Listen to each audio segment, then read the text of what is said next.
Weekend ಅಲ್ವಾ, ಬೆಂಗಳೂರು ಮತ್ತು ಬೆಂಗಳೂರು ಸುತ್ತಮುತ್ತ ಜನರಿಗೆ ವೀಕೆಂಡ್ ಅಂದ ತಕ್ಷಣ ತೀರಾ ಹತ್ತಿರದ ಒಂದು ಪ್ಲೇಸ್ ಅಂತ ಹೇಳಿದ್ರೆ ಅದು ನಂದಿ ಫಾಲ್ಸ್, ನಂದಿಗಿರಿ ಧಾಮ. ನಂದಿಗಿರಿ ಧಾಮಕ್ಕೆ ಹೋಗಿದ್ದಾರೆ ಪ್ರವಾಸಿಗರ ದಂಡೆ ಹೋಗಿದೆ ಅಲ್ಲಿಗೆ, ನಂದಿ ಹಿಲ್ಸ್ಗೆ. ವೀಕೆಂಡ್ ಇರೋ ಕಾರಣ ನಂದಿ ಹಿಲ್ಸ್ಗೆ ಜನ ಲಗ್ಗೆ ಇಟ್ಟಿದ್ದಾರೆ.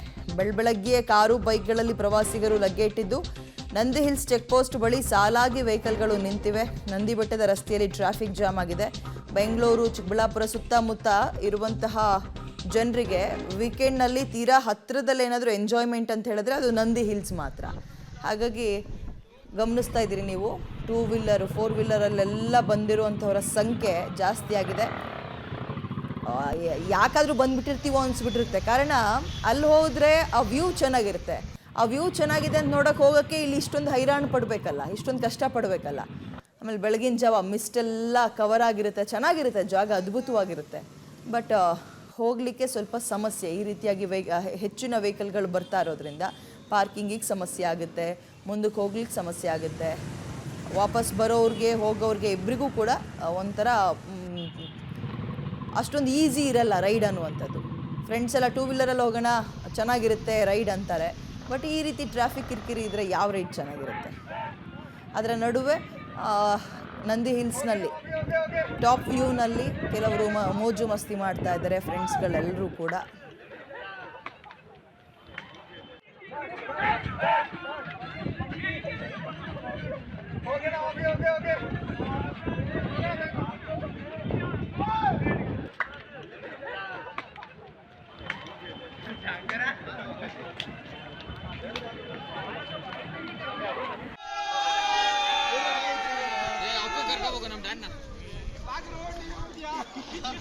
ಟಿವಿಲಿ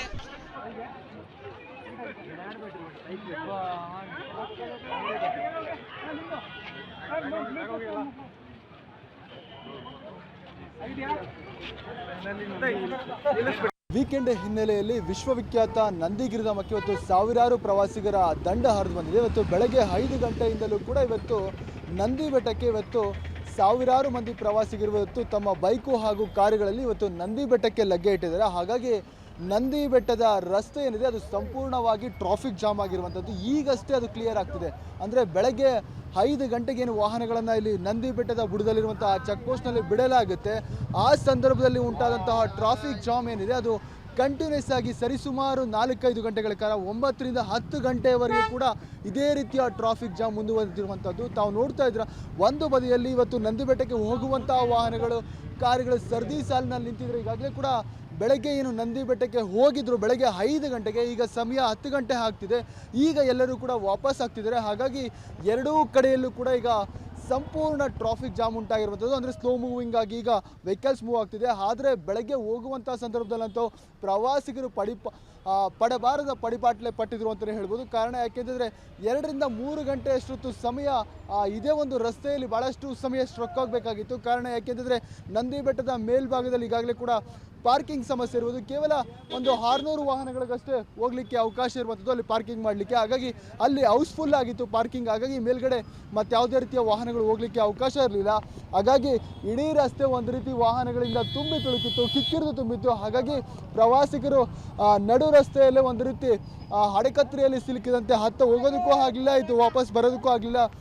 ಸಂಪೂರ್ಣವಾಗಿ ಮಧ್ಯದಲ್ಲೇ ಸಿಲುಕೊಂಡು ಪರದಾಡುವಂತಹ ಪರಿಸ್ಥಿತಿ ಉಂಟಾಗಿತ್ತು. ಈಗಲೂ ಕೂಡ ಭಾಳಷ್ಟು ಜನ ಏನಂತಂದರೆ ನಂದಿ ಬೆಟ್ಟಕ್ಕೆ ಬಂದು ಈ ರೀತಿಯ ಟ್ರಾಫಿಕ್ ಜಾಮನ್ನು ನೋಡಿ ಮತ್ತೆ ಮರಳಿ ಯಾಕಪ್ಪ ಮೇಲ್ಗಡೆ ಹೋಗಲಿಕ್ಕೆ ಸಾಧ್ಯನೇ ಆಗಲ್ಲ ಅಂತೇಳಿ ವಾಪಸ್ ಹೋಗುವಂಥ ಸಂದರ್ಭ ಇತ್ತು. ತಾವು ನೋಡ್ತಾ ಇದ್ರೆ ಇಲ್ಲಿ ವೆಹಿಕಲ್ ಹೋಗೋದಿಲ್ಲ ಅನ್ನೋ ಕಾರಣಕ್ಕೆ ಭಾಳಷ್ಟು ಜನ ತಮ್ಮ ವೆಹಿಕಲ್ನ ಅರ್ಧ ದಾರಿಯಲ್ಲೇ ಬಿಟ್ಟು ಈಗ ವಾಕ್ ಥ್ರೂ ನಂದಿ ಬೆಟ್ಟಕ್ಕೆ ಹೋಗ್ತಾ ಇರುವಂಥ ದೃಶ್ಯಗಳು ನಮ್ಮ ಕಣ್ಣಿಗೆ ಕಾಣ್ತಾ ಇರುವಂಥದ್ದು.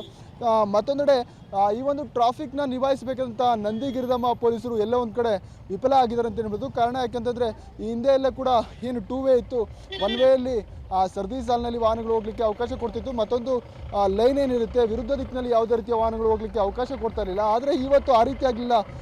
ಎರಡೂ ದಿಕ್ಕಿನಲ್ಲೂ ಕೂಡ ಆಪೋಸಿಟ್ ಡೈರೆಕ್ಷನಲ್ಲಿ ವಾಹನಗಳು ಒಬ್ಬರಿಗೊಬ್ಬರು ವಿರುದ್ಧವಾಗಿ ಬಂದು ನಿಂತ್ಕೊಂಡ್ರು. ಹಾಗಾಗಿ ಸಂಪೂರ್ಣವಾದ ಟ್ರಾಫಿಕ್ ಜಾಮ್ ಉಂಟಾಗಿತ್ತು. ಹಾಗಾಗಿ ಸಹಜವಾಗಿ ಹೋಗಬೇಕಾದಂಥ ಪ್ರವಾಸಿಗರು ನಿಜಕ್ಕೂ ಕೂಡ ಒಂದು ರೀತಿ ಸಾಕಷ್ಟು ಪರದಾಡಿದ್ರು. ಇಲ್ಲೊಬ್ಬರು ಚಾಲಕರಿದೆ, ಅವ್ರನ್ನೇ ಮಾತಾಡಿಸುವಂಥ ಪ್ರಯತ್ನ. ಸರ್, ಹೇಗಿದೆ ಟ್ರಾಫಿಕ್ ಜಾಮ್ ಸರ್?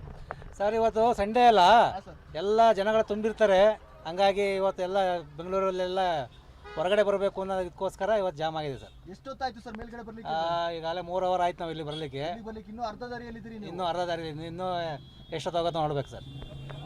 ಇವತ್ತು ಕಾರು ಚಾಲಕರ ಮಾತು. ಮತ್ತೊಂದು ಕಡೆ ತಾವು ನೋಡ್ಬೋದು ನನ್ನ ಹಿಂಭಾಗದಲ್ಲೂ ಕೂಡ ಬಹಳಷ್ಟು ವಾಹನಗಳು ಇನ್ನೂ ಕೂಡ ಸರದಿ ಸಾಲಿನಲ್ಲಿ ನಿಂತಿರುವಂಥದ್ದು. ಪ್ರವಾಸಿಗರಂತೂ ಈಗಲೂ ಕೂಡ ಯಾವಾಗ ನಂದಿ ಬೆಟ್ಟ ನೋಡ್ತೀವೋ ಅನ್ನೋಂಥ ಖುಷಿಯಲ್ಲಿದ್ದಾರೆ. 2-3 ಗಂಟೆ ಆಗಿದ್ರು ಕೂಡ ಇನ್ನೂ ಕೂಡ ಒಂದು ರೀತಿ ತಾವು ನೋಡ್ಬೋದು ಪ್ರವಾಸಿಗರು ಯಾವ ರೀತಿಯ ಉಚ್ಚಾಟ, ಕಾರಿನ ಹಿಂಬದಿಯಲ್ಲಿ ಕೂತ್ಕೊಂಡು ಈ ರೀತಿಯ ಉಚ್ಚಾಟಗಳನ್ನು ಕೂಡ ಈಗ ಟ್ರಾಫಿಕ್ ಜಾಮ್ನಲ್ಲಿ ಮೆರೀತಾ ಇರುವಂಥ ದೃಶ್ಯಗಳು ಕಣ್ಣಿಗೆ ಕಾಣ್ತಾ ಇರುವಂಥದ್ದು.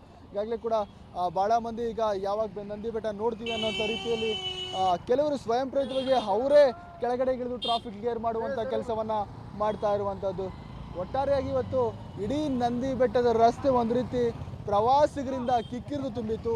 ಹಾಗಾಗಿ ಒಂದು ಕಡೆ ಇವತ್ತು ನಂದಿ ಬೆಟ್ಟ ನೋಡೋಕ್ಕೆ ಬಂದವರು ಬಹುತೇಕ ಸಮಯವನ್ನು ಇವತ್ತು ಟ್ರಾಫಿಕ್ನಲ್ಲೇ ಕಾಲ ಕಳೆದರು. ಹಾಗಾಗಿ ಪೊಲೀಸರಿಗೆ ಒಂದು ರೀತಿ ಇಡೀ ಶಾಪವನ್ನು ಹಾಕಿದ್ರು ಇಲ್ಲಿನ ವ್ಯವಸ್ಥೆಗೆ. ಹಾಗಾಗಿ ಮುಂದಿನ ಬಾರಿ ಆದರೂ ಇಲ್ಲಿನ ಪೊಲೀಸರು ಎಚ್ಚೆತ್ತುಕೊಂಡು ಟ್ರಾಫಿಕ್ ನಿರ್ವಹಣೆಯನ್ನು ಮಾಡಬೇಕಂತ ಅನಿವಾರ್ಯ ಪರಿಸ್ಥಿತಿ ಇರುವಂಥದ್ದು. ಕ್ಯಾಮ್ರಾಮ್ಯಾನ್ ಪ್ರಕಾಶ್ ಜೊತೆ ಮುದ್ದುಕೃಷ್ಣ, ಪಬ್ಲಿಕ್ ಟಿವಿ, ಚಿಕ್ಕಬಳ್ಳಾಪುರ.